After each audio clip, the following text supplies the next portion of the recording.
paulapalais.com. Une belle salutation pour nous toutes et nous tous souhaitons une bonne année 2017 dans nos toute équipe Radio Télé Kiskeya. C'est une tradition nous faire, mais nous pas tromper nous sur difficultés. Nous avons gagné en 2016 et difficultés nous allons continuer à gagner en 2017. Mais si nous prenons bien, si nous ramassons le caractère, eh bien, nous sommes capables d'essayer en 2017 commencer à faire face à une série de difficultés. Et si ces gens là n'a pas abordé l'année 900, eh bien nous être sûrs, en décembre 2017, nous allons là encore pour nous lamenter, pour nous plaindre, j'en habitué faire, et puis pour hypocritement, nous souhaitons encore une bonne année 2018. C'est une plaisanterie qui durait assez longtemps. Et il faut qu'un peuple d'hommes et de femmes digne de nous ça, lever camper pour nous changer ça. Et c'est ça nous souhaitons pour l'année 2017 là. Nous, toute équipe là, encore une fois, et on a toujours appelé l'émission Parler pour lancer, c'est une émission sonite qu'on anime. Économie, c'est le domaine principal. Et c'est une thèse marxiste, certainement, mais jusqu'à présent, nous beaucoup ouais, et qui antithèse, qui contre-thèse, qui est valable, et pas celui. Et si vous voulez garder, si vous voulez comprendre une société à l'URLI, fonctionnement, développement, perspective, eh bien, il faut commencer par garder l'économie, parce que c'est autour de ça. Bien entendu, l'économie, tout paramètre, tout indicateur, mais également répartition, richesse. C'est eux qui vont permettre tout, comprendre tout, côté un pays pour aller. Et là, peut-être nous tous matons dans la question ça. Et si c'est pour répartition richesse, moi, je crois que nous n'avons pas besoin de prendre doctorat, nous n'avons pas besoin de prendre maîtrise, et encore moins licence, pour nous connaître un pays noir, qui chita sur pile inégalité, qui est même un fossé. Et de jour en jour, où elle n'a pas grandi, qui fait, nous avons raison, en pile, mais vraiment en pile inquiétude pour demain. Qui ça qui est fait en 2016 dans le domaine économique? Et qui ça qui pourra le faire en 2017? Qui ça qu'a fait en 2017? Compte tenu de la situation où elle est là, et ça n'a pas gardé sur le plan politique, avec question élection, côté nous pour aller, mes amis. Donc, commencement année, nous voulons jeter un coup d'œil sur le domaine principal, ça. Et c'est peut-être ça, nous inviter un monde qui toujours a donné en bas même, paraît, pour l'idée de nous comprendre, c'est l'économiste Camille Chalmers. Camille Chalmers, déjà, à plusieurs reprises, ici, tout comme l'autre côté, pour tes contributions par la compréhension fait économique. Certainement, l'analyse toujours mettait dimension politique, compréhension, orientation, données, analyse, étude. Mais ce n'est pas ça qui dérange, parce que fondamentalement, ces données, on les fait parler. Ce n'est pas pour dire opinion. Et il est toujours analyser les questions sur angle intérêt du pays, intérêt peuple. Et c'est ça nous besoin, parce que nous avons besoin d'une vie analyse technique ou bien technocratique désincarnée sans aucune perspective politique. Nous avons besoin donner économique sur angle intérêt peuple haïtien, intérêt pour avancer, intérêt pour conditions la ville améliorer. C'est peut-être ça nous invitons. Le commencement année, c'est la première émission par les prononcés pour l'année 2017 là. Nous souhaitons une très bonne écoute. Camille Chalmers, bienvenue et vous connaissez Jean-Luc Ondia. Bonne année. Bonjour Marvel, salut à tout auditeur, auditrice, cap protestation. C'est toujours un plaisir pour nous répondre à l'invitation Radio Kiskeya et nous profiter de l'espace pour nous souhaiter une année qui est à doué meilleure que l'année 2016 là, parce que l'année 2016 était vraiment dévastateur, et notamment sur le plan économique. Donc dans 2017 là, il faut vraiment nous avons au moins commencé à ramasser caractère nous pour nous diriger le pays dans l'autre orientation. Il faut rappeler Camille Chalmers, c'est une dirigeante parti Racine Campeur Plateau, et il est coordonnateur PAPDA, et qui c'est plateforme de plaidoyer pour un développement alternatif, et qui toujours prend des positions très conséquentes et sous question économique, et sous question choix, sous question option, et pays apprend en matière économique. Et position ça dit non seulement dans des médias haïtiens, dans des forums qui fait en Haïti, dans des magazines, dans des notes de presse, mais également sur le plan international, côté où toujours à représenter PAPDA et en quelque sorte secteur mouvements sociaux dans divers forums à l'étranger. Nous avons bonne année, mais où est année à belle 2017? Difficilement, hein, parce que c'est une année qui est annoncée avec un pile d'incertitude, avec un pile, disons, estimation négative de l'ensemble de tendances, et puisque c'est une année qui évidemment pourra porter conséquence de ce qui est passé en 2016 et dans l'année précédente, puisque évidemment il y a une connexion entre différentes temporalités ça.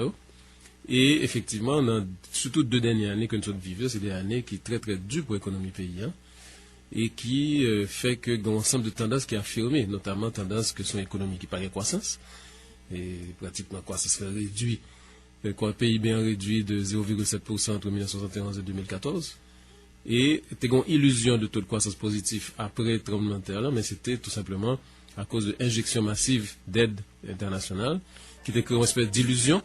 Mais finalement, nous voyons que les fondamentaux économiques n'ont pas changé. Il y a toujours une économie qui n'a pas créé richesse et une économie qui est extrêmement inégale, j'en ai dit là. Ouais, côté que, effectivement, c'est une économie qui est débalancée dans toute région, avec des inégalités brutales en termes de répartition de richesse, des inégalités brutales qui sont caractérisées par des structures d'exclusion, côté que la grande majorité de la population n'a pas accès à des moyens de vie essentiel que le besoin en termes d'alimentation, par exemple. Et nous avons estimé que 3,8 millions de monde dans un pays qui était en insécurité alimentaire. Cyclone Mathieu vient ajouter 1 million sur ça. Ça veut dire qu'il y a presque 5 millions de monde dans un pays qui vraiment pas qu'à manger normalement 3 fois par jour et qui a une situation qui structurellement qui est caractérisée par le fait qu'il n'y a pas accès à un minimum vital sur le plan de l'alimentation, maintenant sur le plan du logement avec toute destruction qui fait, sur le plan de l'emploi, sur le plan de l'éducation et de la santé. Hein. Donc, vraiment, c'est un pays qui a 2 vitesses et qui est caractérisé par une brutale exclusion de population. Et c'est ça qui est la principale source crise politique que nous vivons là. Très souvent, on occulte, mais en fait, c'est ça qui est la principale base crise là. C'est que nous avons une situation que nous avons l'État, un système économique qui a fonctionné sur une base de violence permanente contre la majorité de la population. Et pas rien qui montrait que ça pourra changer en 2017. Puisque nous n'avons pas qu'une affirmation d'une orientation différente au niveau des différents partis politiques, par exemple. Toute campagne électorale très longue, ça a gagné, c'est doué occasion de débats de fond sur l'orientation paysanne, de débats de fond sur l'économie, de débats de fond sur les politiques sociales, des débats de fond sur comment attaquer les grandes crises structurelles, par exemple la question de la reforestation, etc. Mais nous voyons qu'il y a très très peu d'idées nouvelles, très très peu de débats, et même souvent, il n'y a pas même posé de questions fondamentales. Ça. Donc, évidemment, si on ne pas posé, comment on peut le résoudre? On ne peut pas le résoudre par magie. Pour le résoudre, il faut qu'il y ait des plans, il faut qu'il y ait des mobilisations cohérentes par rapport à plan ça. Donc, année 2017, là, c'est une année, d'ailleurs, et prévision officielle, parler d'un taux de croissance encore plus faible que ça n'était gagné en 2016, parce que parler de autour de 1%. Ça veut dire une croissance qui est en fait négative, regardez l'évolution de la population. Hein.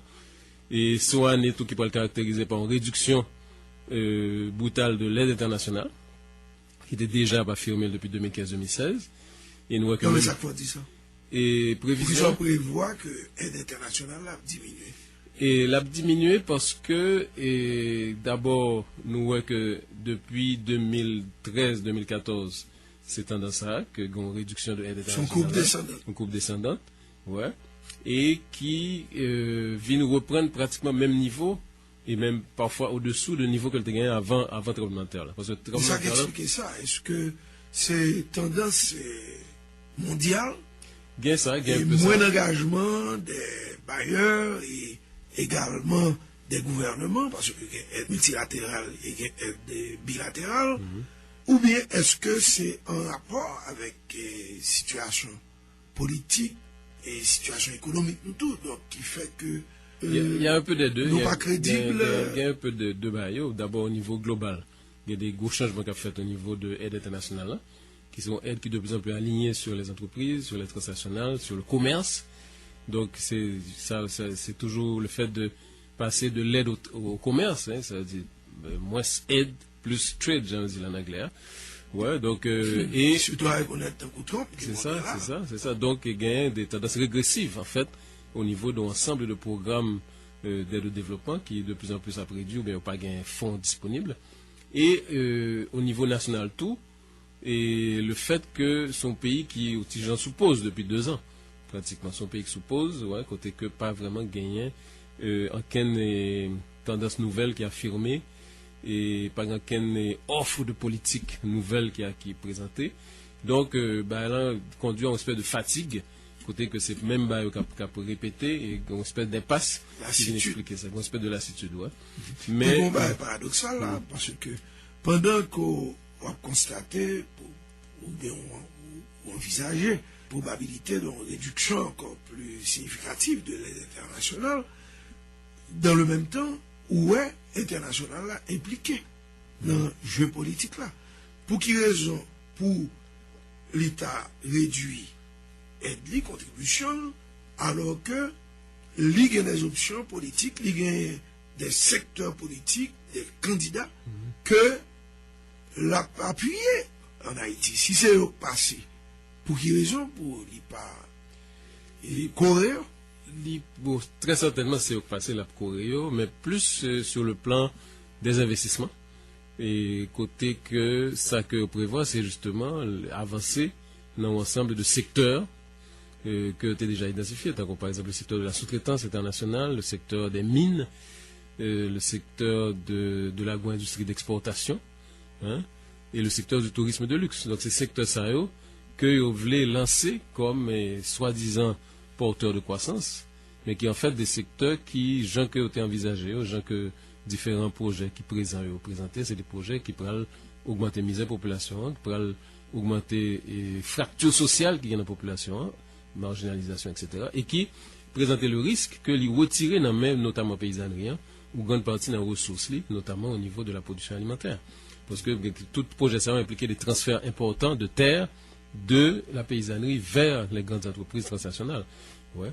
Et avec des dangers énormes, par exemple, si nous prenons la question minière, avec des gros dangers sur le plan environnemental et sur le plan de la santé globale de la population, et sur le plan de la préservation des ressources stratégiques, tant que de l'eau. Ouais. Donc, il est clair que... Non, mais alors là, c'est un sujet de grand débat entre, ou même et plusieurs autres économistes et plusieurs autres mondes qui ont pensé le développement Haïti. Là, c'est une question de modalité. Parce que, après tout, Camille, il faut bien que nous sommes capables non seulement utiliser certaines ressources, mais également engager nous dans certaines voies économiques de développement. Maintenant, c'est les modalités qui est important. Et il faut que nous parlions de là-dedans avec les mains tête baissée. Plus que ça, ils ont une vision même en termes de qui ça richesse là, qui ça qui est important. Et justement, le débat depuis 1915, en fait, c'est exactement le même débat 1915. Hein. Débat fondamental là, c'est le fait de nous voulons faire une modernisation dépendante complètement, et côté écarter acteurs haïtiens de processus de modernisation ça, tu vois, sur la base que paysans sont monde qui pas connaît, qui pas lit, etc. Donc pas capable de prendre des initiatives économiques, qui pas capable de transformer en entrepreneur économique. Et c'est ça, ils voulaient retirer les paysans pour remplacer par d'autres acteurs économiques. Et c'est ça qu'a fait, par exemple, au niveau de certains projets gouvernementaux qui sont déjà en cours. Ouais. Donc, il n'y a pas besoin qu'à développer un pays contre population, il n'y a pas besoin qu'à développer un pays en faisant fi complètement de héritage historique population, de culture paysanne. Et justement, ouais. C'est les paroles des secteurs, tant qu'on Pabda, tant qu'on Parti Racine Campep et plusieurs autres encore, pour Yota venir avec une proposition et alternative, justement, mais qui prend en compte exigence de développement, ensemble avec exigence de promotion sociale de secteur haïtien, paysan, une sorte de proposition qui a mis chemin entre et situation côté nous et la de non-développement et de développement, mais qui pas basé ni sous prédation de ressources nous, ni sous destruction environnement nous, ni sous mise au encart de paysannerie nous, mais qui est capable de permettre que nous résoudre les grands problèmes, faire face aux grands défis. Oui, tout à fait. Bon, ces propositions ça existé. Il y a plein de propositions qui fait déjà, et c'est des propositions justement qui, Yunam t'a dit l'idée centrale là, c'est que ça qui secteur porteur, secteur qui gagne plus croissance potentielle là d'ailleurs, il est complètement marginalisé. Ça veut dire que pas jamais capable de développer un pays sans que force que le gain pas au centre de stratégie. Ouais. Et qui force que le gain, c'est notamment la paysannerie haïtienne, notamment le secteur agricole, notamment le secteur de la pêche, notamment le secteur de l'artisanat, etc. Le secteur culturel. Donc il y a un bon secteur qui c'est ça qui force le pays, mais qui pas jamais au centre des stratégies, au centre des préoccupations. Alors, parce que très souvent, par exemple, il parle en pile de instabilité dans le pays, alors qu'en fait, il y a une chose qui est remarquable, c'est la stabilité des orientations économiques. Si vous regardez les budgets, toujours pour un budget paysan, ou pour un budget pétro-caribé, ou pour un budget financement externe, il y a une constante qu'on gagne dans 3 budgets, c'est la marginalisation de l'agriculture. C'est toujours 4-5% qui est consacré à l'agriculture pour qui ça. Alors que c'est là qu'on gagne force, ou avec possibilité pour transformer conditions de vie, majorité de la population, ou capable d'augmenter la quantité de richesse que la produit, ou améliorer les conditions de vie, et ou changer dynamique que le pays a vivre globalement, au lieu qu'on continue dans une dynamique d'effondrement, qui est justement basée sur le fait que la majorité des gens qui étaient capables de force, énergie, créativité pour développer le pays, ils ont mis complètement à côté, et ils ont plus à priger, ils ont plus à soucier mes grosses choses que gagnent toujours, au lieu que ils travaillent avec eux pour aller plus loin. Alors, sur le plan ça, est-ce que déjà, il n'y a pas pour répondre une perspective avec l'éventuelle accession au pouvoir d'un nègre qui est sorti dans le secteur agricole? Bon, alors, nous habitués avec... C'était non, parce que... Ouais. Non, mais nous habitués avec des discours, côté que certains politiciens toujours pour revendiquer appartenance à un série de secteurs, et puis en fait, le regard qui politique mené, ça n'a rien à voir. Pas oublier que mon président de la République était élu sous réponse paysan. Mais qui rôle paysan joué pendant 5 années, ça, c'est clair que continuer marginalisé, il continue même persécuté, et même il prend un ensemble de lois anti-paysannes, notamment les nouvelles lois fiscales, qui mettaient un ensemble de nouvelles fiscalités qui pesaient en pile sur nos paysanneries, je dis. Donc, qui est fondamental, c'est regarder quelles sont les propositions. Non, mais la différence entre Mounsa qui était monté sous manière réponse paysan et moun n'a parlé là, il dit qu'il est probablement capable de devenir président, c'est que réellement, monsieur sorti dans ce secteur ça, il y a des expériences, il y a des projets qu'il a menés, et il dit qu'il a abouti à certains succès. Bon. Il dit. Il faudrait aller voir, parce qu'en pile, les documents montrent que ce n'est pas du tout des succès.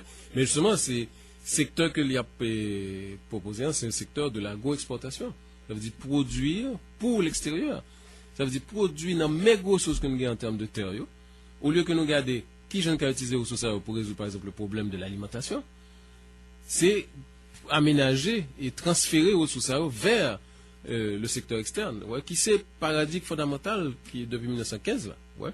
Donc c'est prendre des terres qui étaient capables utiles par exemple pour résoudre le problème de la faim, pour résoudre le problème grand goût dans le pays d'Haïti, au lieu qu'on aménager, on améliorer, nous qui gens paysans capables de travailler plus bien, qui intrants capables d'utiliser, qui gens capables de discuter avec de pratiques culturelles, etc.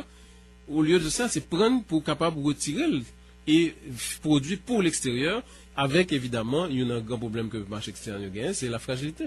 Parce que il n'y a pas stable, ou capable de gagner de très grands avantages du marché extérieur, et puis dans 2-3 années, bah, ça disparaît, ou bien qu'on perdu complètement par de marché côté gagnant, et pour retomber dans des crises économiques. Même gens, tout pays qui est monoproducteur, qui est mono-exportateur, ouais, ils sont exposés, ils sont extrêmement vulnérables, ils sont encore plus vulnérables, ouais, et encore plus dépendants. Donc, c'est des politiques qui non seulement pas permettent que Haïti ne font pas en avant, mais qui peuvent aggraver dépendance économique que nous gagnons, qui sont dépendances extrêmes, hein, et qui de plus en plus a tout foutu un pays, empêcher que le pays profite de réserves d'énergie que le gagne.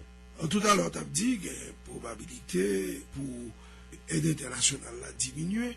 Tu as fait remarquer que un paradoxe, en même temps, au Guinée international là qui a appuyé certains secteurs politiques ici. Mais en plus, Guinée, et tout l'autre jour là, le ministre français des Affaires étrangères là, Michel Barnier, qui a annoncé que il mettait Haïti désormais sur liste pays prioritaire pour l'aide au développement et en France. Il est vrai que bon l'a mettait très bientôt et François Hollande va sous pouvoir en France. Bon, au cas où c'est Emmanuel Valls qui succédait à lui-même, peut-être que promesse Barnier est capable de suite. Bon, ce serait très étonnant. D'abord, nous connaissons que l'aide internationale que la France a baissé en pile et diminué drastiquement pendant la dernière année, à cause de la crise économique là. Et puis nous habitués avec des effets d'annonce. Pas oublier qu'après le tremblement de terre, ni la France ni les États-Unis étaient dit il y a pour construire l'hôpital général. 6 ans après, jusqu'à présent, bah, là, pour finir. Ça veut dire effet d'annonce, c'est une caractéristique internationale. Peut-être un mauvais exemple parce que le travail ça a continué. Oui, mais c'est 6 ans quand même. C'est 6 ans, c'est beaucoup. Pour l'hôpital qui c'est une infrastructure fondamentale dans le système de santé dans le pays. Tu vois. Et bon, on va prendre c'est beaucoup trop. C'est beaucoup trop. Oui, mais bon, il y a des batailles au niveau technique entre différents bailleurs par rapport à qui modèle, etc. Mais justement, très souvent, l'aide internationale, là, c'est des effets d'annonce. C'est des effets d'annonce, ouais. Et traditionnellement en Haïti, il y a des calculs qui montrent qu'en général, le contrat qui signe formellement, décaissement très souvent inférieur à 60%. Ouais, ça veut dire que des promesses qui ne sont pas vraiment concrétisées, même ça a été fait après le tremblement de terre, il était promis 12 milliards. Et les chiffres actuels, c'est autour de 5,7 milliards qui décaissent réellement. Donc, décaissement toujours très en retard par rapport à ça. Et décaissement très en deçà, et conditionné politiquement. Ça veut dire que c'est pas contrat qu'on a respecté, mais c'est si le pays a fait tel bagage, par exemple, s'il privatise telle entreprise, s'il permet que telle multinationale gagne conditionnalité drastique, des exemptions fiscales, etc. Donc, c'est ça qui pourra le conditionner. Et le développement, il n'est pas jamais vraiment motorisé par des questions humanitaires ou des questions de développement. C'est toujours des questions politiques, des questions de pouvoir, des questions de rapport de force, des questions de présence et de domination sur le marché. C'est ça qui va le déterminer. Ouais. Et de toute façon, toujours dans des volumes extrêmement insignifiants par rapport aux besoins réels du pays. Vous parlez de 2 années extrêmement difficiles, se passer là, 2015 avec 2016. On était sur 2016, si nous avons un bilan, qui ça relevé et comme caractéristique à l'ESA sous plan économique. En d'autres termes, et qui mesure ou qui prend par rapport à exigence, par rapport à réalité, et ceci en tenant compte qui passe et cyclone Mathieu d'une part, et également crise politique là, qui pas jamais vraiment résoudre. Regardez, l'année a commencé à l'obéir 24 janvier, ils devaient faire une élection graine soulier, et qui pas réussi fait. Après ça, nous venons tomber dans un gouvernement provisoire. En juin, ce n'est pas 2 crises qui étaient gagnées. Les accords historiques a pratiquement arrivé bout. Et l'Ivinba ou une situation politique de malaise avec un président provisoire qui ne vient pas dans aucune provision légale. Et puis, nous avons pour nous faire élection le 9 octobre, nous pas fait. Finalement, nous faisons le 20 novembre, mais malgré tout, nous, il y a un problème. Alors, ça qui est fondamental, c'est que l'international n'a pas financé l'élection.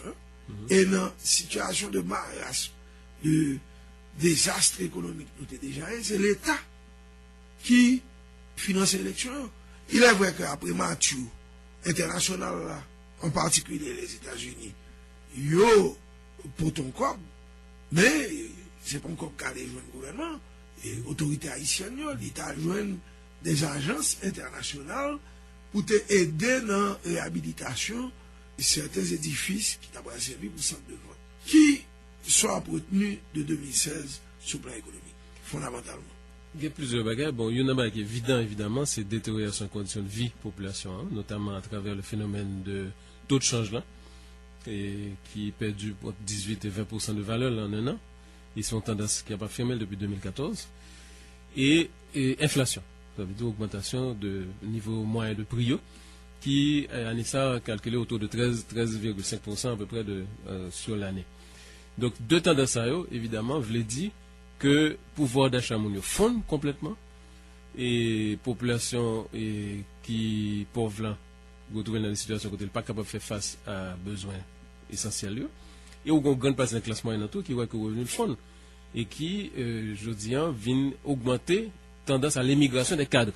Ça, c'est très important. Ouais. Parce que on connaît des cadres, par exemple, qui pas quand même payer le loyer. Parce que justement, chaque fois touché, c'est un corps qui est plus petit. En termes de pouvoir d'achat réel. Tu vois. Et si vous regardez, bon,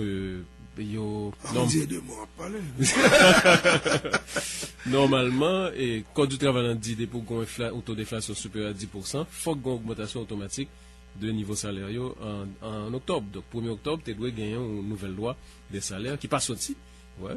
Et qui voulait dire que justement, nous gagnons une situation côté population à vivre de très très grandes difficultés et qui pas aucune compensation, pas aucune politique réelle qui attaque le problème ça, ouais, qui t'a permettre que gagner au minimum de soupape, au minimum de soulagement dans niveau ça. Donc paupérisation globale et aggravation de inégalité, distance entre le monde qui est extrêmement riche et le monde qui est extrêmement pauvre vient encore plus grave à ça. Donc parce que ça, c'est tendance dominante là.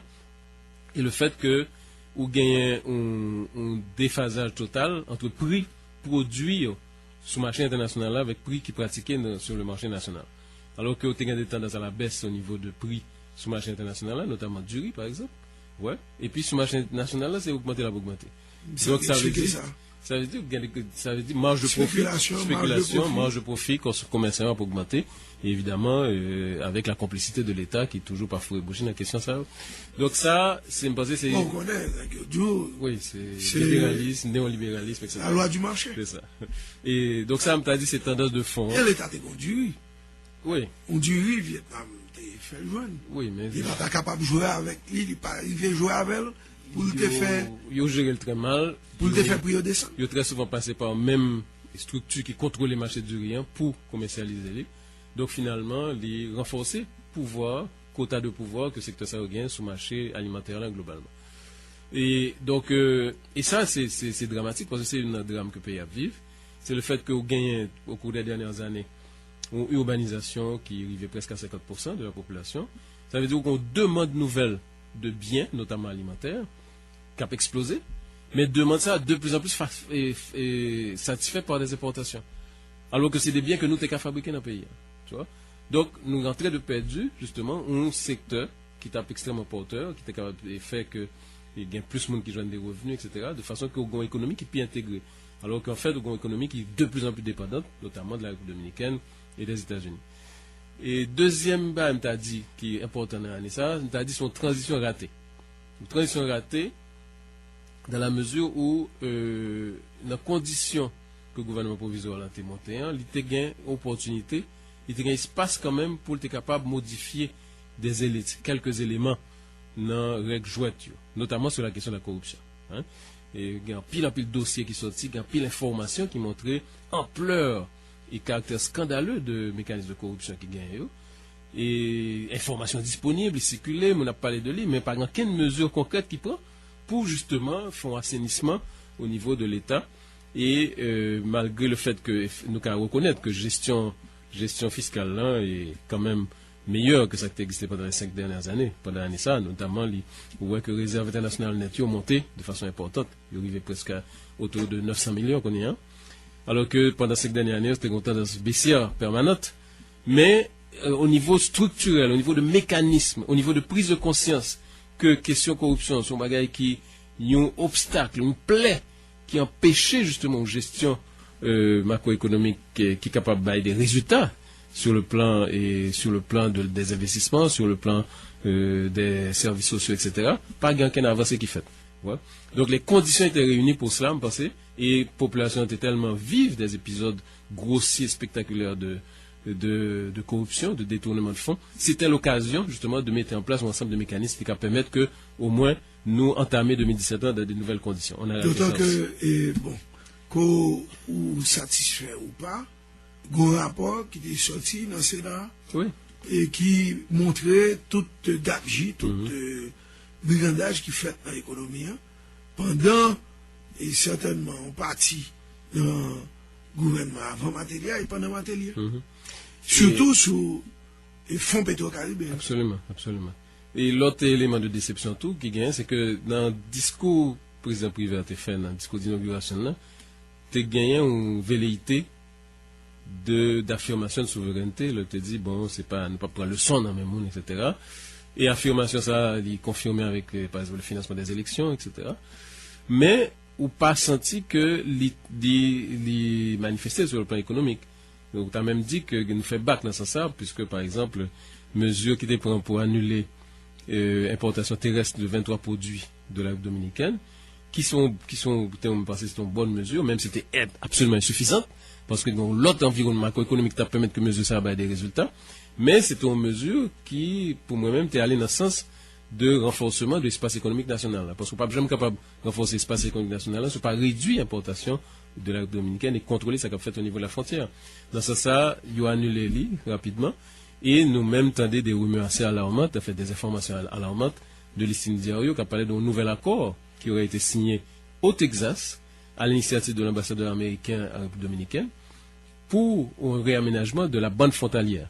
Un accord qui est signé en présence de 3 parlementaires haïtiens au Texas et sous l'initiative de l'ambassadeur américain. Non, mais ils sont sortis dans l'Istine Diario.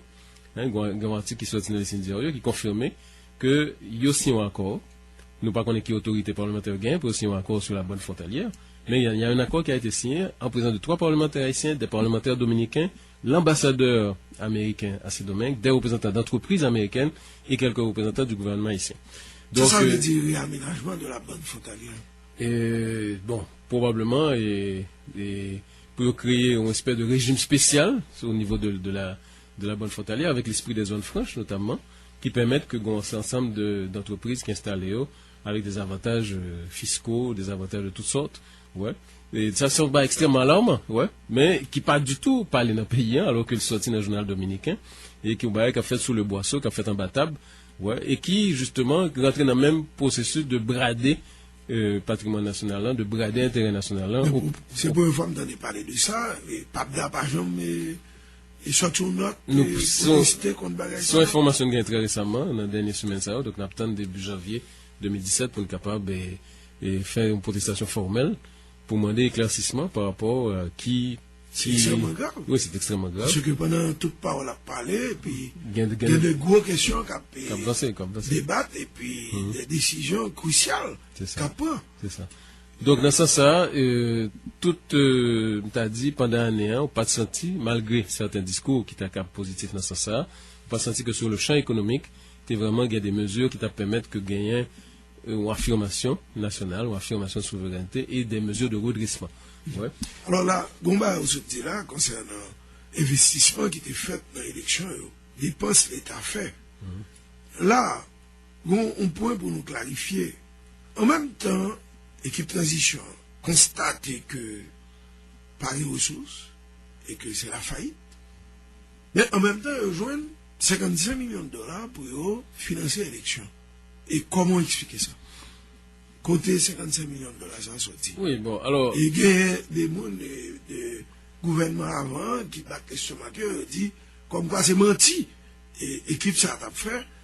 Et leur dit que rejoignent une situation catastrophique, désastreuse, parce qu'autrement, il n'y a pas besoin de 55 millions de dollars.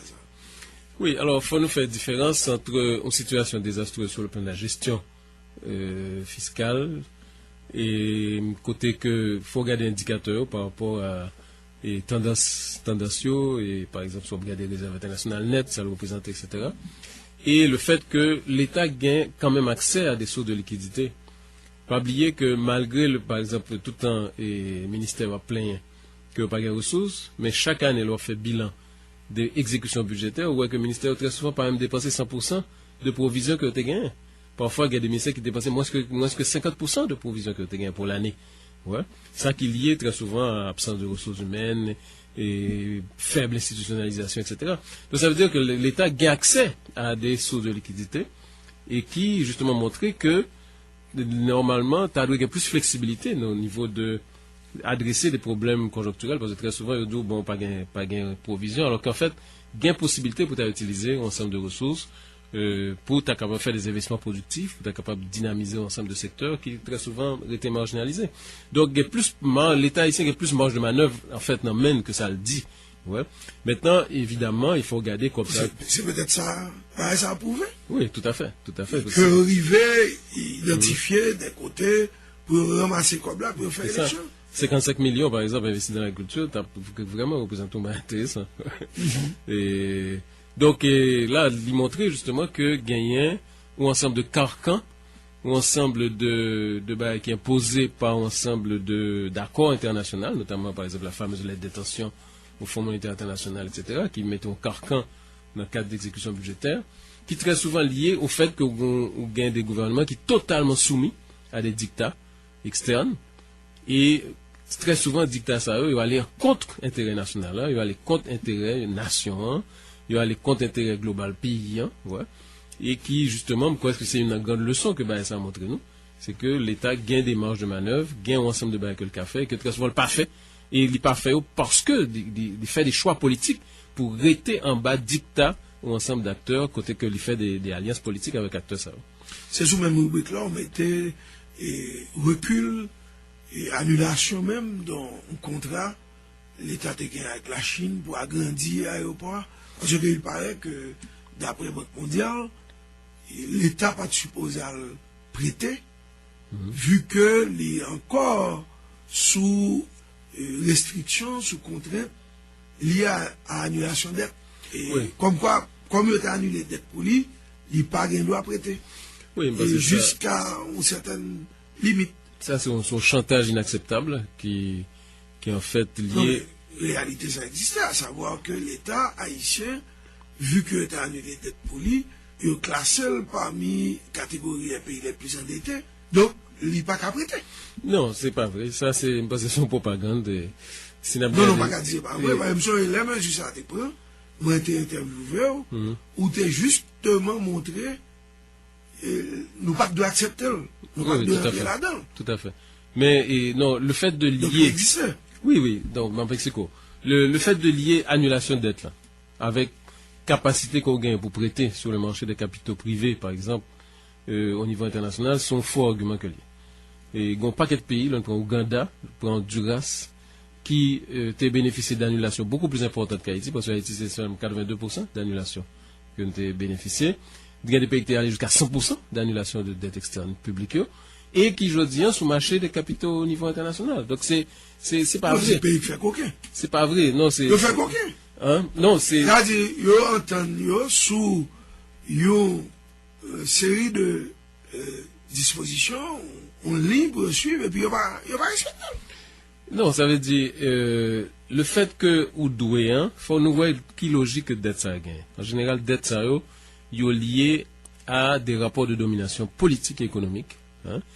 Et très souvent, annulation, lui-même, il rentrait dans des calculs de solvabilité, parce que ça qui intéressait, c'est pas tellement le fait que, ou libéraux de dette là, ça qui intéressait, c'est flux.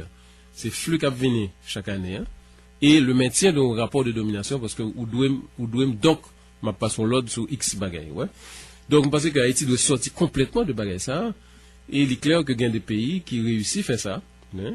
Et le fait que vous avez annulé dette ou parti dans la dette, non, il n'est pas, t'as doué normalement empêcher nous d'entrer sur le marché des capitaux au niveau international, puisque Haïti, c'est un pays qui montrait quand même pendant de très longues années, toujours respecté versement, toujours payé, d'ailleurs, c'est un très bon payeur sur le plan de endettement international. Et il y a petits arguments ça pour dire qu'on pas doué, ou doit rester attaché à dépendance par rapport à l'institution financière internationale.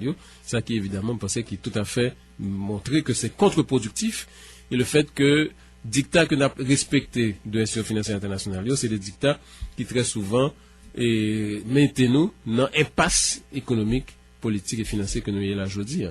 Ouais, donc, par rapport à l'aéroport, c'est un bagage qui reflétait combat géopolitique entre la Chine et les États-Unis. C'est clair. Côté que les États-Unis ont essayé de limiter l'offensive Pékin pour les présence sur le plan économique au niveau de la Caraïbe. Ils font un paquet d'investissements. Ils ont financé l'autre canal au niveau interocéanique au niveau de Nicaragua. Donc, une présence économique chinoise qui n'a pas firmé dans l'Amérique latine et qui inquiétait Washington. Donc, je crois que c'est ça qui racine le problème, là, qui n'est pas du tout lié à la question de l'annulation qui était faite en 2009. Donc, dans ce sens, je pense que c'est une leçon pour nous prendre de ça. Bon, d'abord, le fait que une bonne négociation faite avec la Chine, qui fait tout. Non, mais écoutez, Camille, sous question ça, pas grand haïtien et que l'État supposé respecter, qui représente un contrainte pour lui. Bon, et ça qu'on signe, c'est les fameuses lettres d'intention. Les fameuses lettres d'intention avec Fonds monétaire international, côté que le gouvernement dit, mais ça ne peut pas le faire, mais ça ne peut pas faire, mais limite, etc. Par exemple, même par rapport à c'est des engagements. Oui, mais. On pensait, on a passé outre. C'est des engagements qui doivent être remis en question. D'ailleurs, nous connaissons très bien que les détentions sérieuses qui signées par le gouverneur de la Banque centrale et le ministre des Finances, en fait, c'est des bails qui sont rédigés très souvent par les techniciens du Fonds monétaire. Tu vois? Donc, c'est des accords néocoloniaux. Ouais, que nous devons remettre en question et que les pays doivent affirmer option pali. Ouais, et à partir d'option pali, ils négocient avec différentes institutions. Ça. On a parlé d'un gouvernement légitime et qui gagne une orientation nationaliste. Qui a un minimum de conscience nationale. Il n'y a pas même besoin de ça. Il y a un minimum de conscience nationale là, pour nécessiter pour les renégocier l'accord ça, n'est-ce pas? Et suspendre, obéir aux droits à des injonctions qui très souvent pas correspondent du tout à l'intérêt national. Alors, sous question de la Chine, là, et gagner aussi le fait que il y a une bonne négociation qui est faite avec la Chine, que personne n'est pas au courant. Là, tout un problème de transparence, hein, parce que c'est quand même des accords qui d'envergure nationale. Et il a parlé d'électrification paysan, il a parlé de construction de ports, etc. Donc c'est des débats qui ont des grosses conséquences sur le plan économique, qui t'a dû faire l'objet de débat global. Mais je pense que effectivement, c'est à pouvoir gouvernement pour évaluer l'opportunité ça et pour débarrasser de tout chantage que des bagages que Banque mondiale et FMI a fait. Par contre, si vous pas de parler de ça, on entend parler de graphique et de exigence graphique. À un certain moment, il y a même des paniques et gros pression sur le Parlement pour voter nouvelle loi sur blanchiment des avoirs et financement du terrorisme. Et une autre loi tout, ça fait partie de l'exigence pour restructurer l'UCREF, Unité centrale de renseignement financier. Et moi, délai c'est en novembre 2016 à mai 2017 pour l'État haïtien, et en particulier le Parlement, et soumettre à exigence. Vous entendez parler de eux, ça veut dire, qui ça graphique là même. Et côté graphique là, ils ont tout pouvoir ça, et généralement, moi, je suis un groupe financier Caraïbe, mais c'est pas même gros tonton. Oui, et puis là-dedans, qui derrière. Tout à fait. C'est des initiatives qui prennent surtout après 2011, après tour jumelle, côté que les États-Unis ont lancé un ensemble d'initiatives pour faire un ensemble de régulations sur les flux financiers au niveau international, et notamment pour faire une offensive contre les paradis fiscaux. Mais en fait, l'offensive ça a été lettre morte. Jusqu'à présent, les paradis fiscaux fonctionnent. Oui, moi, après Panama Papers, tout continue à fonctionner sans aucun problème. Comment vous y arrêtez là dans Panama Papers? Personne. Donc là, nous, dans le monde de l'hypocrisie. Alors, Panama Papers, pour les gens qui ne connaissent, c'est justement découverte de tout ça qui gagne dans les paradis fiscaux. Et quantité de monde avec multinationales qui est impliqué dans serrer l'argent pour échapper à des obligations fiscales. C'est ça. Donc, paradis fiscaux, florissant, hein, centaines de milliards de dollars qui ont transité par paradis fiscaux, qui Ils ont bien évidemment, la Gonave. oui, tu as un projet. Et là encore, c'est son espèce de. Parce que là, tu as un avis qui sorti du ministère des Finances qui dit que tu as pas rapporté. Pourquoi je me rapporte? Ça veut dire tout un ensemble d'initiatives qui te prend. Et si mon handicap monté là, probablement. Il est capable de retourner. C'est un gros danger, effectivement. Il y a tout un ensemble de mesures qui te prend, par exemple, sur la privatisation de l'EDH, sur création d'un centre financier international à la Gonave, ou une série de l'autre accords sur, par exemple, tourisme de luxe dans la zone Côte de Fer, etc. Tout ça, yo là, yo en attente. Il y a une attente de gouvernement de continuité qui est capable de relancer et évidemment continuer. Le gouvernement de Haïti Open, c'est ça, et continuer à brader le patrimoine national là, contre les intérêts du peuple haïtien et contre les intérêts économiques des deux pays. Donc, dans ce sens, son bail qui est vraiment très grande hypocrisie sur la question flux financier international.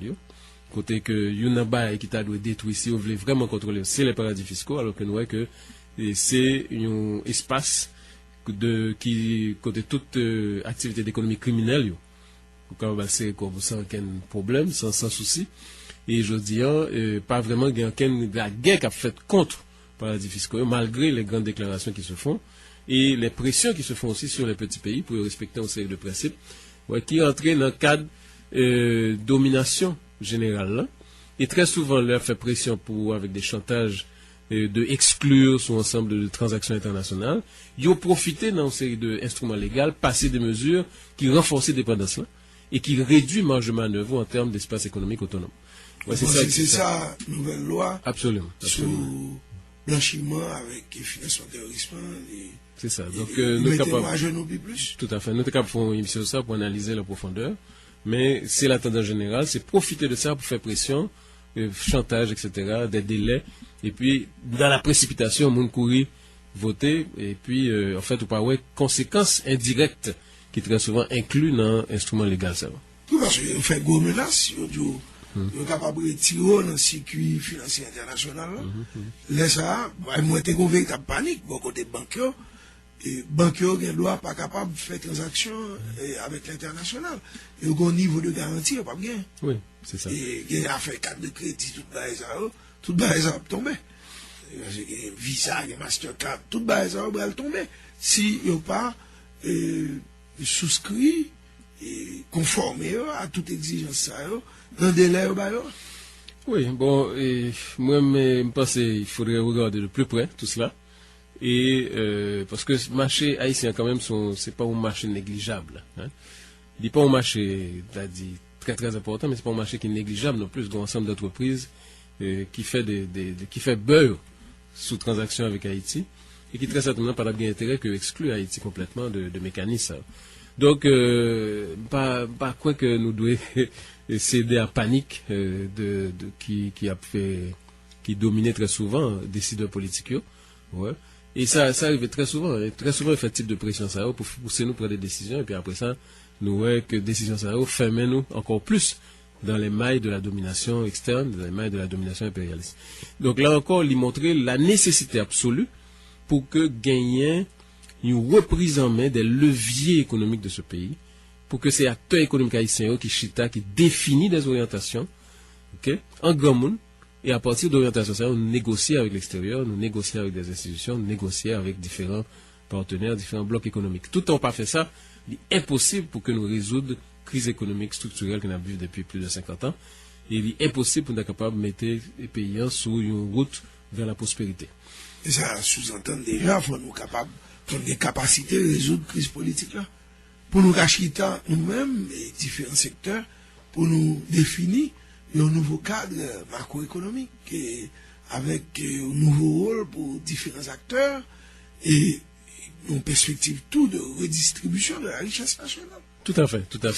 Résoudre la crise politique là. Un nouveau projet national et résoudre la crise politique. En fait, pour moi-même, c'est projet national même qui permet de résoudre la crise politique là. Ouais. Et bon, il paraît que le fait la poule, mais en fait, et dans la crise là, parce que très souvent, ils ont analysé de façon superficielle. Ouais. Ils ont analysé à partir de acteurs qui ont proposé une lot. Mais on paraît que fondement, très souvent, c'est des acteurs qui n'ont pas les mains libres, vraiment, qui dépendent de l'ensemble de forces économiques, qui dépendent des secteurs de l'oligarchie, qui a fait travail pour l'oligarchie, hein, ouais. Et fondamentalement, il n'y a pas jamais capable d'avancer tout autant que pas gagner des remises en question sur le fonctionnement économique pays. Pas gagner des remises en question par rapport à est-ce que nous avons priorisé le développement du marché national, est-ce que nous avons renforcé l'espace économique national là, est-ce que nous avons gagné par exemple politique monétaire qui favorise les importations, nous avons des politiques, par exemple la politique de crédit. On regarde les crédits qui baillent, 60 et 70% de crédits qui baillent, c'est crédits qui favorisent l'importation. Pour qu'ils ne soient pas capables de redresser là ou redistribuer l'autre genre, de façon que le crédit qui baillent, c'est des crédits qui favorisent la production de biens et de services au niveau national. Tu vois? Donc, c'est des bails très simples et c'est des leviers qui sont disponibles au niveau de la Banque centrale. Ouais. Côté que, moyenne de crédit, par exemple, que banque privée au bail, c'est autour de 38% des dépôts. Alors que dans le Caraïbe, c'est 68% moyenne.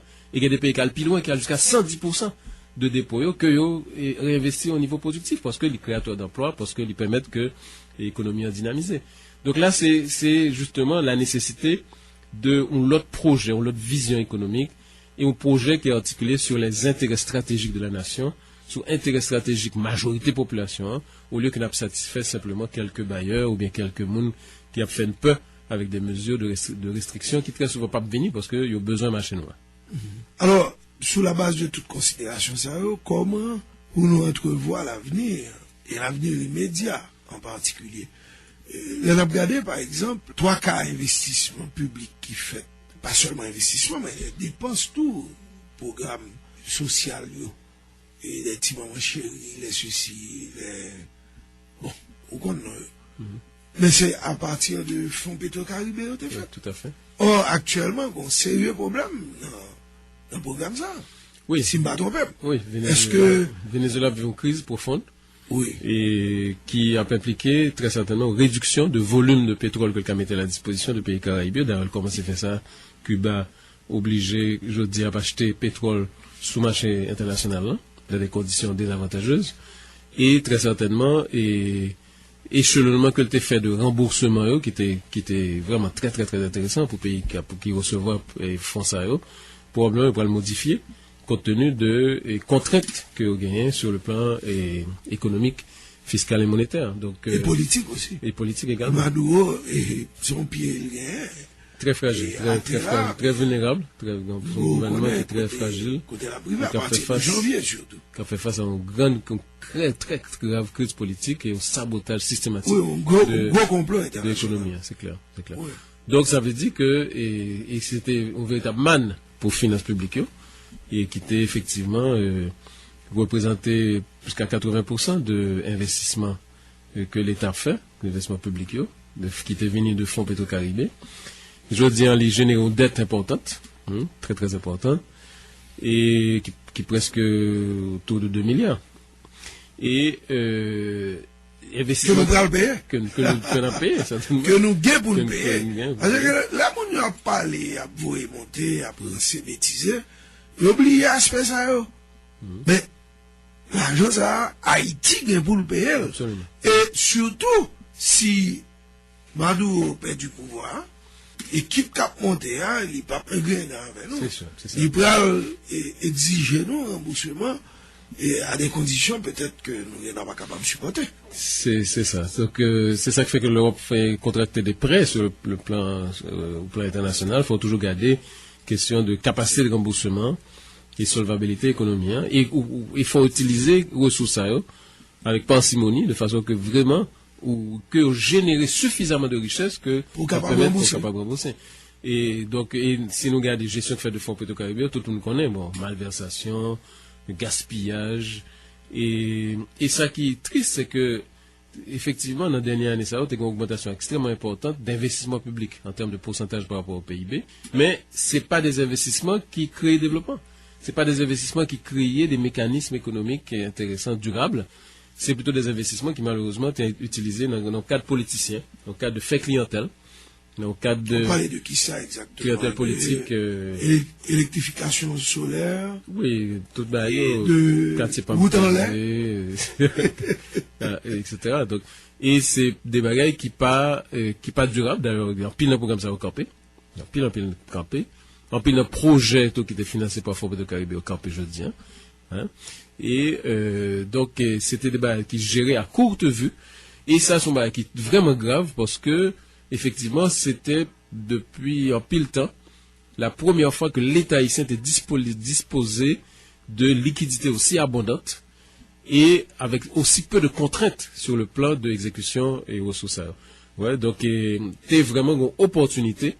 Et il y a pile pays dans les Caraïbes qui bénéficient d'opportunités pour créer des débats extrêmement importants, par exemple, au niveau de ressources renouvelables, et transformer la matrice énergétique pays, pour capable d'utiliser plus de ressources renouvelables, etc. Donc, il y a pile bail qui était fait, et c'était des coussins de liquidité de l'ordre de 300 millions de dollars par an, qui, pour taille économie haïtienne, c'est des bails qui étaient capables de générer un pile effet bénéfique sur le long terme pour pays. Justement, comme on est à pas bien manza, ce qui ça nous prend chita là. En même temps, on prévoit aide internationale là, les pas les consignes d'ado là, permettre nous faire face à trois cas problèmes nous gagnons. Ce qui ça nous va vivre là. Et ces dernières questions pour permettre nous plus ou moins ouais et l'avenir immédiat et ça qui nous va fonctionner. Comment on va résoudre le problème taux de changement, comment on va résoudre le problème inflation, problème croissance, comment on va sortir là? Bon, alors, pour une sortie, il faut gagner une autre vision, on t'a dit ça déjà. Il faut gagner une rupture par rapport à l'orientation économique adoptée depuis un bon temps. Il faut gagner une politique qui vraiment est chita sous possibilité pour résoudre problèmes essentiels. Non dynamique d'urgence, mais aussi non dynamique de long terme, par exemple la question alimentaire. Il faut regarder que dans le jeu que nous pouvons faire pour résoudre le problème alimentaire, comment qu'on résout ensemble de problèmes en même temps, pour faire deux cabesses. Ça veut dire qu'il faut que le jeu qu'on peut résoudre le problème alimentaire là, ou tout résoudre, commencer à résoudre le problème de l'emploi, le problème de paquet de jeunes qui ne peuvent pas faire rien, c'est une crise terrible, côté que le monde n'a pas jeune travail dans le pays, et en même temps le problème de la déforestation, le problème de reconstituer le capital boisé pays. Il faut faire des interventions qui permettent de résoudre les trois problèmes à la fois. Le problème de l'alimentation, le problème de l'emploi et le problème de reconstitution capital boisé pays. C'est possible. Il y a des propositions qui font tout ça. Et il y a des propositions que INARA notamment fait sur question de forêt énergétique dans chaque département d'un pays, mobilisation de jeunes et autour de l'ensemble de programmes. Donc, les propositions existent. Ça qui manque aujourd'hui, c'est une volonté politique claire et vraiment des projets nationaux qui sont vraiment mobilisateurs et côté que moun ait conscience de nécessité que il y a des ruptures qui doivent être faites par rapport à l'orientation précédente. Une rupture par rapport à dictat impérialiste, une rupture par rapport au fait que l'État qui au lieu que les au service de la population sont l'État qui est dirigé exclusivement par l'oligarchie qui intérêt pas seulement, c'est pas? Et ça traduit très clairement, par exemple. J'ai tendance à renforcer, je dis. Et pour ça, nous là, la renforcer. C'est possible. C'est très possible. C'est même clair. Et c'est ça lié même. Si nous avançons vers un gouvernement de continuité. Et dans ce sens, il est important que différents secteurs sociaux mobilisés pour dire mot pas, que pas arrêter passif, que vraiment prendre des initiatives, que associations de producteurs, associations coopératives, associations marchandes, associations paysannes, que les syndicats, que vraiment yo suspendent la dynamique de passivité que la donne depuis un pile temps et que yo fait des propositions, yo fait des mobilisations pour exiger des changements par rapport à les gens que le pays s'est dirigé, notamment par rapport à la question de la réforme agraire. Nous, la question de la réforme agraire, presque personne ne va parler de ça encore. Disparu complètement, même du vocabulaire politique. Et la question de la scolarisation, la question et programme de scolarisation universelle, qui j'ai que gérer, qui côté atterri, etc. Donc vraiment, il faut de grandes mobilisations sociales, mais des mobilisations sociales qui sont cohérentes et qui autour d'un projet de rupture par rapport à gens que l'économie a géré au cours des 40-50 dernières années. Eh bien bon, par contre, si vous dites bonne année quand même. C'est là la prêter. Bonne année de lutte, bonne année de combat, bonne année pour nous capables de mener des combats lucides, des combats informés, pour que vraiment nous reprenions le pays en main et que nous reconstruisions. Merci Camille Chalmers, merci Joseph Saint-Ange, merci Ousmine Louis-Saint, et puis bonne année. Palais.com